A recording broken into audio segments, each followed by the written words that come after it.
Hello મિત્રો, જય જવાન જય કિસાન. આપણે આ ધાણાનું વાવેતર કર્યું છે. કેરા બાંધીને આપણે રેડી કરી વળ્યું છે. લાઈન બાઈન રેડી છે. પાણી પણ ચાલુ થઈ ગયું છે.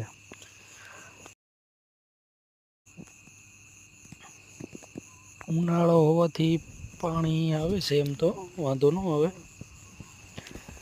બસ આવી રીતે વાવેતર કર્યું છે. ઉનાળામાં કોણ કોણ ધાણી વાવે છે જરીક કમેન્ટ કરો, અને ઉનાળામાં થાય છે કે નહીં એ જવાબ દેજો. આપણે પહેલી વાર વાવેતર કર્યું છે.